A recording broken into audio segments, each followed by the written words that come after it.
It's my pleasure to get the morning started by introducing to the stage Jermaine Edwards, Growth Advisor and creator of the Customer Advantage, who will be sharing with you why your role as a customer advocate is not just about not just to present investment options, but to demonstrate the power of the CX story as an internal and external driver of results. Please welcome Jermaine to the stage.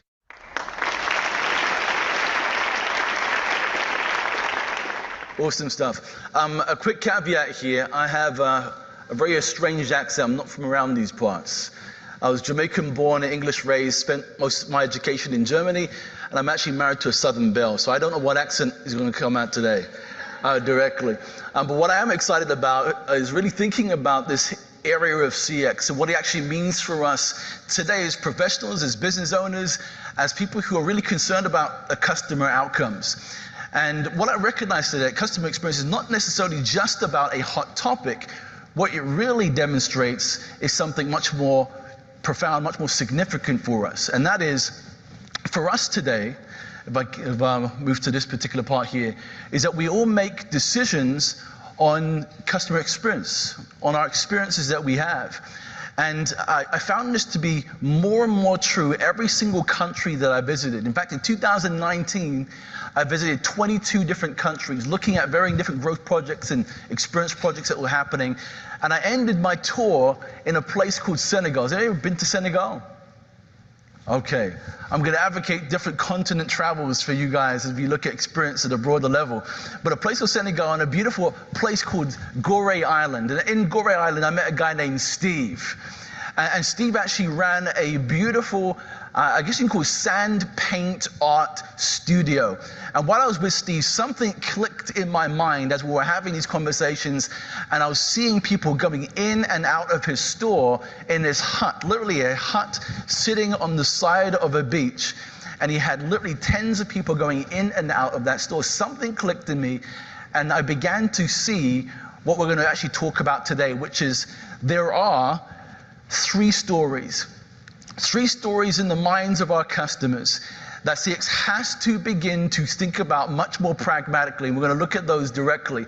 We're going to offer some controversial statements, some things perhaps that we can discuss a bit later on that I think is going to help move the consciousness of customer experience forward. And it's going to be this, that the question is, am I viewing CX in the right way? I want us all to be asking that question as we go through this conversation today. Am I viewing this in the right way? Because the reality here is understanding the key essence of CX will fundamentally transform everything that we do. We believe that? Absolutely. So the more we ground ourselves in different perspectives and ways in which we think about CX, the more enriched it will become in thinking about how we can make the best use of the resources that we have. So I want to offer this. So what is CX? There's a number of definitionists out there, people who have very clear understandings of what their organizations mean by CX, but I want to give us a broad definition that we can really interact with and debate together. So here's what it is. So customer experience refers to how a business engages with its customers at every point of their buying journey, and it's the sum total of interactions a customer has with your brand. In a broad sense, would you agree with that? In a broad sense, right? Clearly there are other nuances to that, emotionally, psychologically, things that we can begin to tailor both digitally, online, and in person. But I want to just highlight something specific here, which is the interactions a customer has with our brand, the different engagements that's there, because I have a premise here. I have a premise, and it's a bit of a wild premise here, and it's an unconventional saying that I believe personally, customers don't want your experiences, they want outcomes. While en route to the outcome, they don't want it to suck. And that's what it is. So CX is really there to help support the outcomes of the customer. And so if you're ever in a place where you're looking to purchase a product, almost always you're not thinking about, you know what, I hope I get a great experience going to this coffee shop. What you're hoping is that en route to getting the thing that you want, it just doesn't suck. And so for us as CX professionals and those thinking about that, we think about how do we make it suck less for our customers in that respect. So CX is really about the stories in the minds of our customers. And what do I mean by stories? It means that as we begin to think about our customer journeys, what is happening really is that there is a story, a narrative playing before they get to your brand. They're thinking, you know what, I want to go get this particular thing, the story's playing, and at the end of this, I'm going to go do this. And I hope it doesn't take me long, or I hope they're really fast, or I hope actually I can go get this thing the way in which I want it. There's a story playing that CX needs to be fundamentally aware of in order for us to be successful. And so I want to give you a story here, Ritz-Carlton, real quickly to illustrate this, and we can begin to kind of dissect some other things. Now, has anybody actually been to the Ritz-Carlton? Yeah, okay, so we've got some Ritz-Carlton kind of alumni here. I've actually been to the Bali Ritz-Carlton. This is the story I want to kind of share with you here. So in Bali's particular story here, and if you've ever read the book Excellence Wins by Hersch Schultz, who's the CEO of Ritz-Carlton. It's a really great book. Fundamental Principles for Ladies and Gentlemen, Serving Ladies and Gentlemen is the premise of the Ritz-Carlton. So in this particular story here in Bali, there was a particular prominent family who had a child with severe allergies. They showed up at the Bali Ritz-Carlton Hotel, and unfortunately on their travels, the food that they had for their child had gone and literally had spoiled on the way. And so as they arrived, they were literally distraught. The child could not eat anything but the things that they had brought with them. And so the customer experience, the service desk, they saw this, and what happened at that moment was, to some degree, it may seem a little bit extreme to some degree, but they began to search the entire, literally, place of Bali for these different ingredients that this particular family would need to prepare meals for the son, but they couldn't find it. They couldn't find it there. And so they were really kind of rattling their brains, and suddenly the head chef at the Bali Ritz-Carlton said, you know what, I actually think I know a shop in Singapore that sells this. And so he called his mother and asked his mother to fly over from Singapore to Bali with the ingredients for this family to be able to prepare food for their child. Now, it turns out that as soon as this happened, this particular family was actually connected to the Sultan of Brunei. What happened at that point is that that family became not only custodians of that particular Bali location, but they had donated up to $500 million to that hotel on that one experience. Phenomenal return, right? What if we get $500 million for every experience we had with a customer? We'll be in pay rises all around. That would be it. But it actually tells a much more fundamental story here. A much, much fundamental story is that within the context of CX here, there are two things that we're really playing on. Two things that we need to really be associated with. And that's really understanding the expectations and outcomes of and desired of our customers. If we understand what that is, the story that's playing out in the mind of our customers, we will win every single time. And for this family, the story that they had was moving into this Bali Ritz-Carlton hotel. They wanted to have a great experience. They wanted their son to have a great experience. At that time, he was only 7 years old. They wanted him to have a great experience, and they received the food and not be pained by his allergies while they were away. That was a story. They had a particular story playing out in their mind. And Ritz-Carlton recognized that story and began to see the expectations and outcomes that they wanted, and were willing to go to the length to meet those expectations. Now, this is not necessarily a particular edict for us to go out and fly to Singapore and fly ingredients from different places, but it was really, although we could, but the principle here is how are we meeting the expectations and desires and outcomes of our customers? How well do we really know them to be able to really take action on our CX initiatives? The other part to that is this. Within the story, we need to think about how we're creating, supporting, or removing the things that influence the customer story, meaning the things that may detract away from their story or add to their story. How are we thinking about those two things together? So how well do we know the expectations and the outcomes of those customers that we own, that we cherish, that we really want to take after? And what are we then building directly to help create, support, or remove those things that influence the customer story? CX sits in the middle to sort of support that. And here's what I want to kind of share with you, because it happens implicitly inside the data that we see and the conversations that we have. I want you to look at this stat here. So 89% of customers get frustrated when they need to repeat their issues to multiple customer service representatives. What is the customer actually saying to you in that statement, in that data? What are they saying? Wasting their time. What else? I'm sorry? You don't understand? Absolutely. So underneath this here is, I expect you to know who I am. Right now, your customers are always speaking to you, but really, are we listening? Because the data is saying it in many different aspects, but are we listening and really hearing what our customers are saying? So in this particular example, it could be that I expect you to know who I am. What about this stat? I've just given you the answer already. There we go. But 70% of customers respond to the journey based on the customer's feels they be treated. I expect to be treated fairly. That could be part of that particular idea. But for you, you have your own data, and your customers are speaking to you through the surveys that they fill in, through the experience and conversations that they have. The question is, do we really understand implicitly what the expectations underneath that data is really saying to you as an organization? A question here. McDonald's and Ferrari, what is uniquely the same about McDonald's and Ferrari? What do they have in common? Sorry? Loyalty, yeah, part of that. Sorry? They're recognizable, absolutely. Anything else? I'll give you a really obvious one. They both have customers. They both have customers. But guess what? The expectations of those customers are vastly different.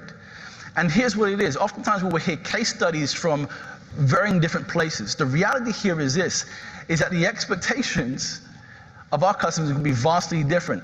For a McDonald's customer, they want to be in and out within 15 minutes max. A Ferrari dealership, people want to come in, they want to smell the wheels. They want to hear the engine roar. They want that time to be slow, meticulous. They want you to walk you through the experience because the value of that purchase is significantly high.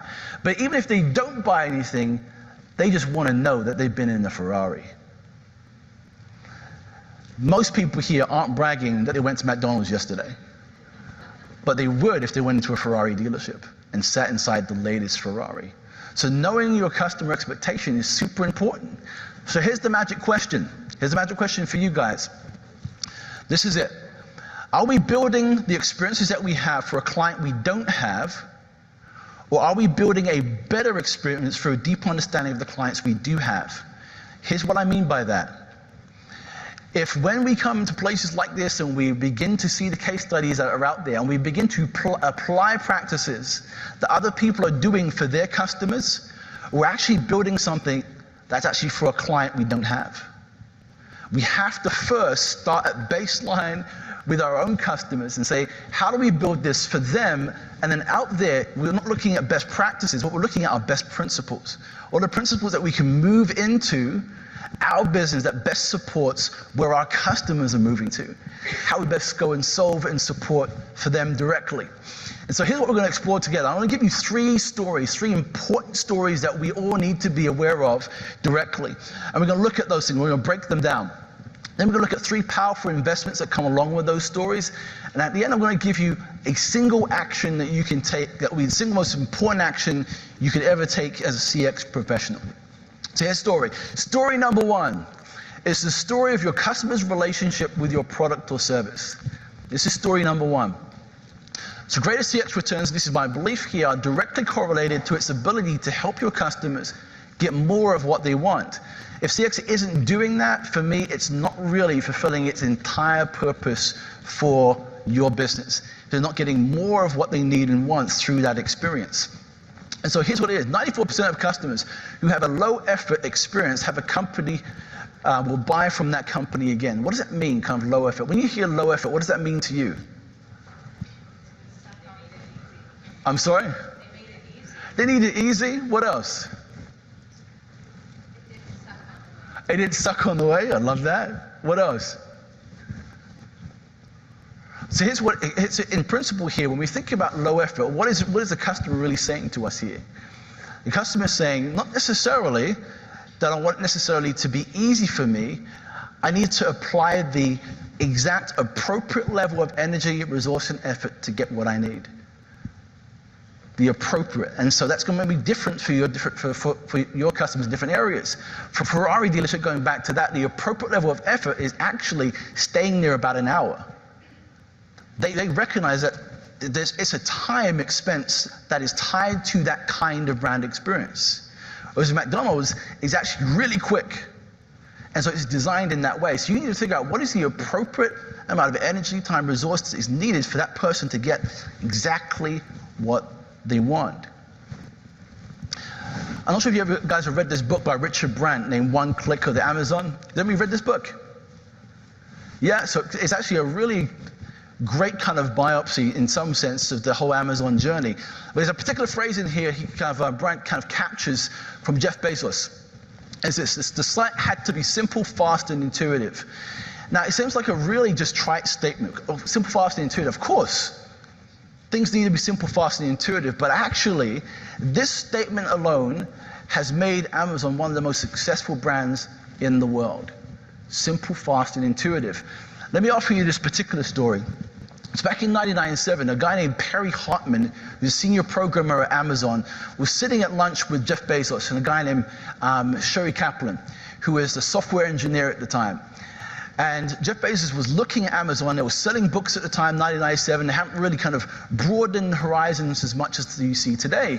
But what happened in that particular moment was Jeff said, look, we need to create this platform. This platform needs to be so easy. It needs that when somebody comes into the platform, they just go one click and they're able to purchase what they want. One click. At that point in time, there was not a single company on the planet that could offer a client that kind of experience on one click to make a purchase. So everything then was engineered by Perry Hartman to move to this place of one-click purchases. Amazon today is still really the only company that could do this in the manner in which he has. But for me, I look at this story and I say, well, Perry Hartman, it took them two and a half years to put that together. The patent's still out there, and you can actually license the technology from Amazon, if you didn't know, to actually apply that technology to your own business. Most people don't know that. If you wanted to, it's expensive, but you can do it. But at the point in time, Perry recognized something that would define Amazon forever. And in fact, I believe, and I could argue this for many, many people, it is the single greatest CX innovation that's happened in the last 20 years. Why? Because of the returns that Amazon has seen. Amazon has seen returns of hundreds of billions of dollars on a single initiative, a single statement of understanding the story of the client. When they get to this place, here's what they want, and here's how we get to that place. It's one click. How clear is it to you in your business? What is the single greatest CX initiative, innovation that you could make where the returns would be phenomenal? This is a question I often challenge my clients with. We have interesting innovation sessions around this.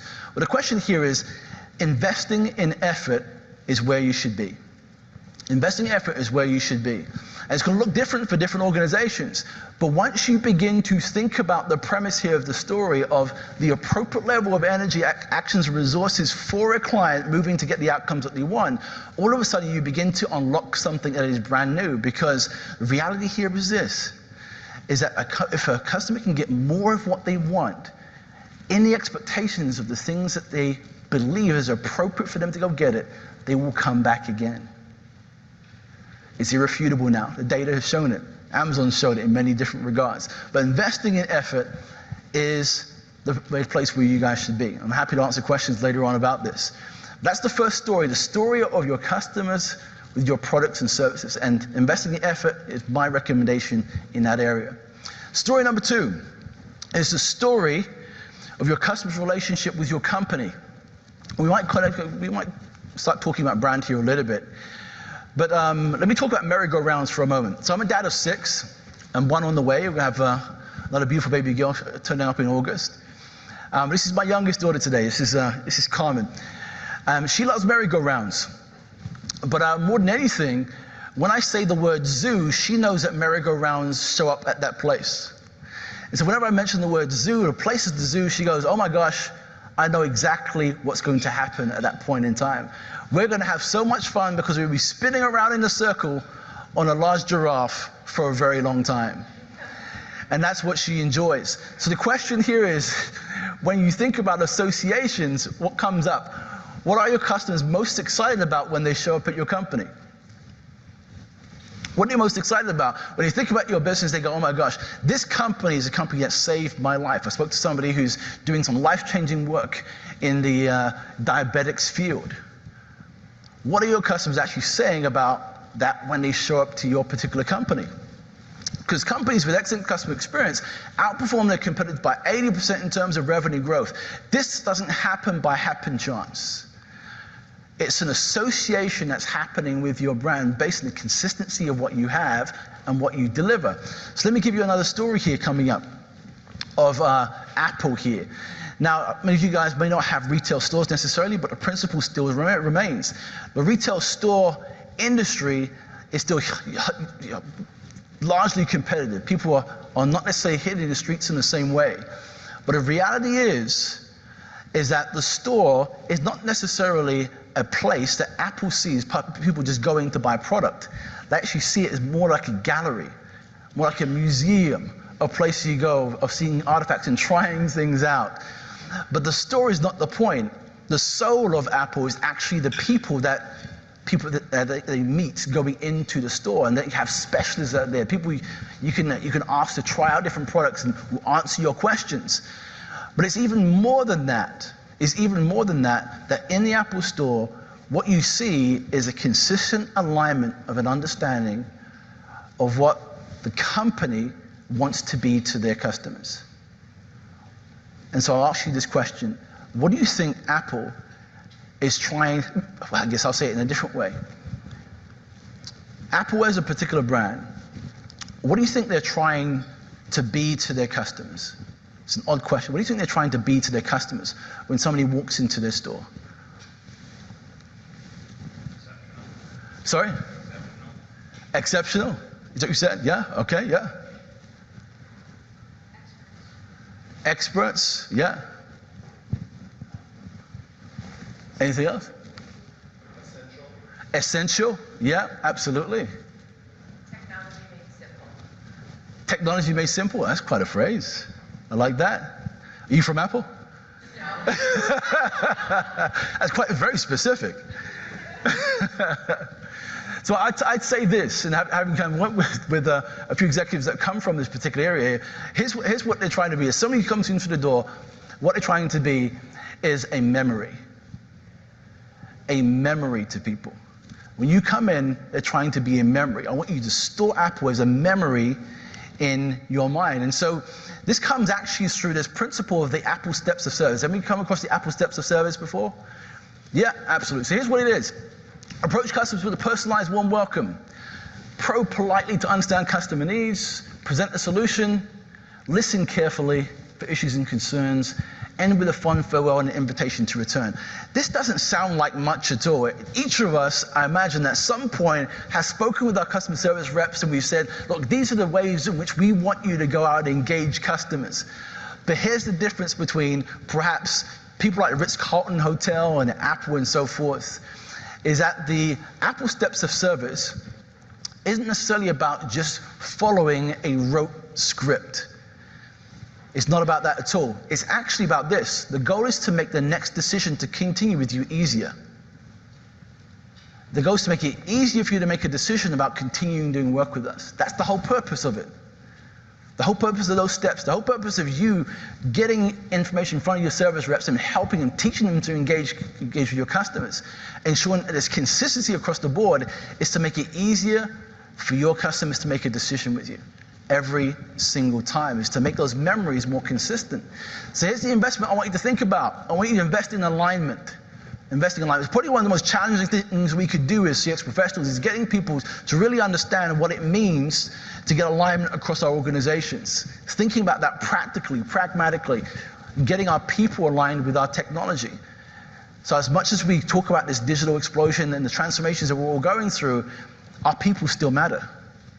Our people still matter to the experience, because the reality is, at some point, your customers are going to touch one of your people. And you want them to be aligned, and you want them to know exactly what their role is in that moment. And their role in that moment may look different for that particular customer, but you need to know who you're trying to become to that customer in order to make that happen. Who are you trying to become? Investing in alignment is a significant area here that should be looked at within your organization. All right, so that's story number 2, story of your customers with your company. Here's story number 3. Story number 3 is your customers' relationship with your shared values. Now this is an interesting one, and I'm going to kind of break this down a little bit because it's a super important one that perhaps really goes undervalued and not really kind of understood well. But here is what it is. So 73% of customers are more likely to remain loyal to a brand if they have a positive emotional connection. What does that even mean? A positive emotional connection. What does this statement say about your customers?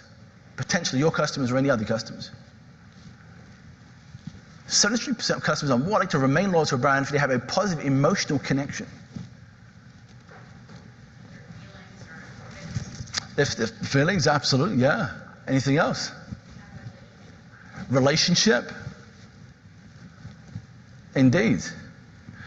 So it tells us is that our customers don't actually just want transactions with us. Sometimes they do. They just want to get things done.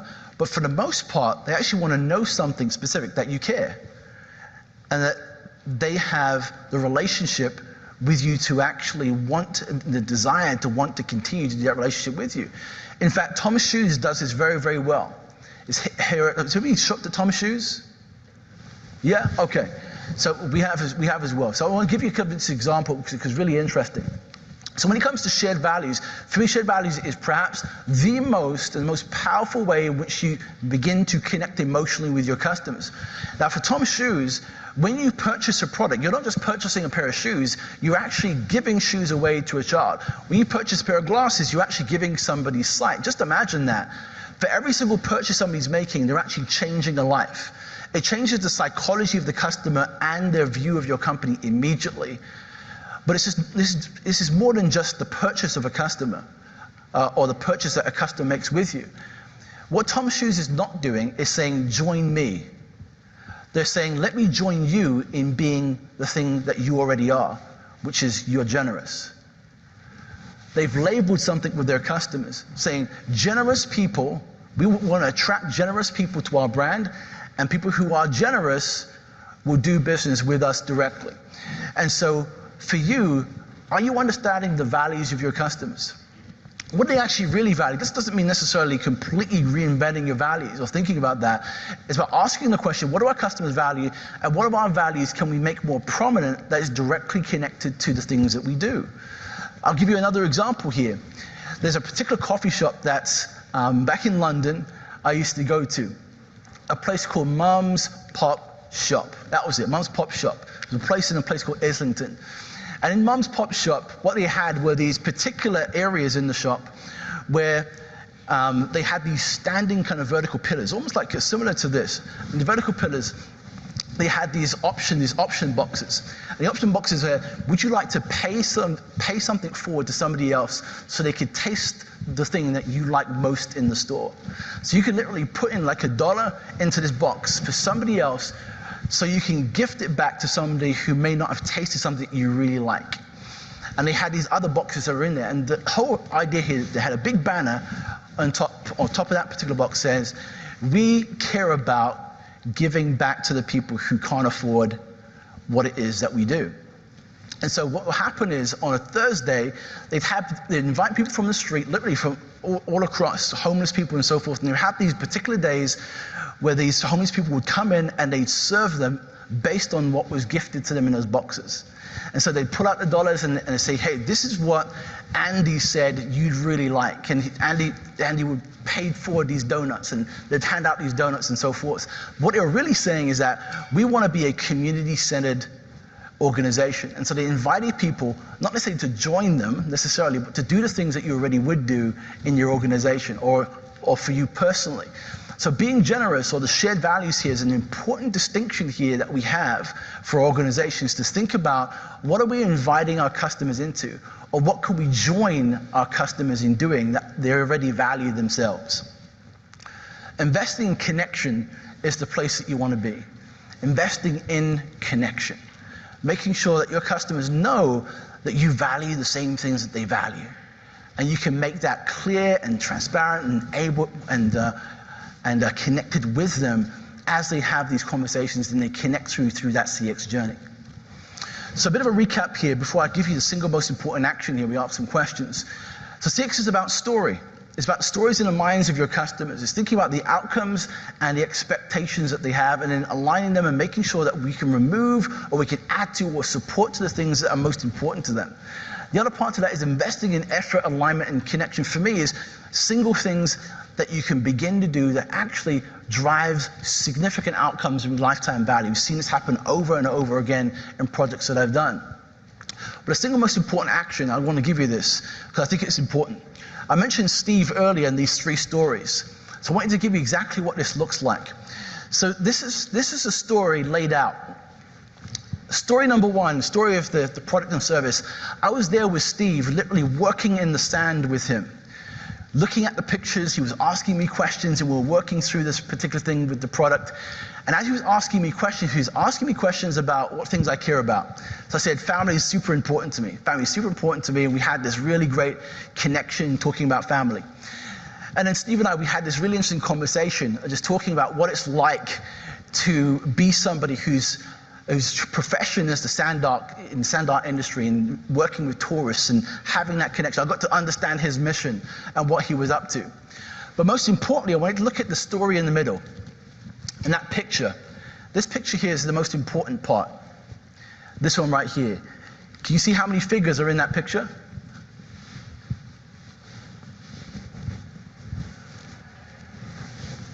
How many are in that picture? 8. How many people do I have in my family? 8. As Steve was walking through this experience with me, I could have bought something off the shelf from him. But in that moment, story number 1 with the product, he began to ask me questions up front that defined what he began to build.